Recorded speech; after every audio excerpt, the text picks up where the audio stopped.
خوف کا سایہ، ایک سنسنی خیز کہانی جو آپ کو سانس روکے رکھنے پر مجبور کر دے گی۔ حصہ ایک، پرانی حویلی کی کشش۔ رات کے وقت جب پورا محلہ گہری نیند میں ڈوبا ہوتا، اعجاز اکثر اپنے کمرے کی کھڑکی سے باہر جھانکتا۔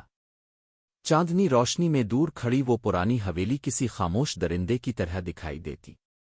بوسیدہ دیواریں، زنگ آلود لوہے کے گیٹ پر لٹکتے ٹوٹے تالے اور خشک پتوں سے اٹی ہوئی راہداریاں، سب کچھ جیسے کسی گہرے راز کو چھپائے ہوئے تھا۔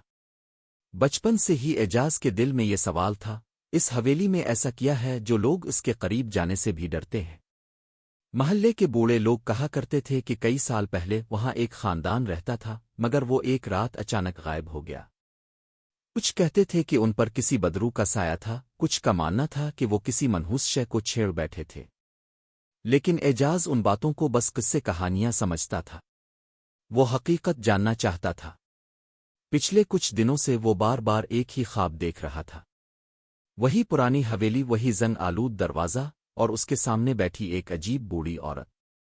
اس کا جھریوں بھرا چہرہ اور سفید آنکھیں کسی بھید سے لبریز تھیں۔ وہ سرگوشی میں کہتی، وقت کم ہے، واپس چلے جاؤ۔ ہر صبح جب وہ جاگتا، اس کی پیشانی پسینے میں تر ہوتی اور دل زور زور سے دھڑک رہا ہوتا، مگر تجسس نے اس کے خوف کو دبا دیا تھا۔ حصہ دو، تجسس کا جال۔ اعجاز نے اپنے دوست کامران کو خواب کے بارے میں بتایا تو کامران نے ایک گہری سانس لی اور آہستہ سے بولا، یہ خواب نہیں، وارننگ ہے۔ میرے دادا کہتے ہیں کہ جو بھی اس حویلی میں گیا وہ بدلا بدلا واپس آیا، پھر کبھی لوٹا ہی نہیں۔ یہ سب کہانیاں ہیں کامران، اعجاز نے ہنستے ہوئے کہا۔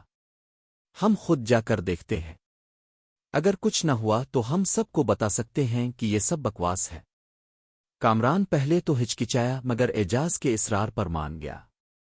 حصہ تین، حویلی کے اندر۔ اگلی رات جب چاند آدھے آسمان پر تھا اور ہوائیں سے رسرانے لگی تھیں، دونوں دوست حویلی کے قریب پہنچے۔ جیسے ہی وہ دروازے کے پاس آئے، ایک سرد لہر ان کے جسم سے ٹکرائی۔ دروازے پر وہی بوڑھی عورت بیٹھی تھی۔ اعجاز کا سانس رک گیا۔ یہ وہی عورت تھی جو اس کے خواب میں آتی تھی۔ اس نے سر اٹھایا اور سخت لہجے میں کہا، اب بھی وقت ہے، واپس چلے جاؤ۔ اعجاز نے خوف کو جھٹک کر دروازہ دھکیلا۔ چرچراتے ہوئے دروازہ خود بخود کھل گیا، جیسے کسی نے انہیں اندر بلایا ہو۔ اندر گھپ اندھیرا تھا۔ ایک بوسیدہ سیڑھی اوپر کی طرف جا رہی تھی اور کہیں دور سے سرگوشیوں کی مدھم آوازیں آ رہی تھیں، جیسے کوئی پرانی دعا پڑھ رہا ہو۔ اچانک پیچھے دروازہ دھڑام سے بند ہو گیا۔ حصہ چار، حویلی کے راز۔ کامران، اعجاز نے ہلکی آواز میں کہا، ہمیں یہاں نہیں آنا چاہیے تھا اعجاز، کامران کی آواز لرز رہی تھی۔ دونوں نے جیب سے موبائل کی ٹارچ نکالی۔ روشنی دیواروں پر پڑی تو وہ عجیب و غریب نقش و نگار سے بھرے ہوئے تھے، جیسے کسی نے ناخنوں سے کھروچ کر کچھ لکھا ہو۔ مجھے جانے دو، اچانک ایک سرگوشی گونجی۔ اعجاز نے ٹارچ اوپر کی تو ایک پرانا جھولا آہستہ آہستہ ہل رہا تھا، خود بخود۔ پھر کسی نے ہنسنے کی آواز نکالی۔ یہ آواز دونوں کے عین پیچھے سے آئی تھی۔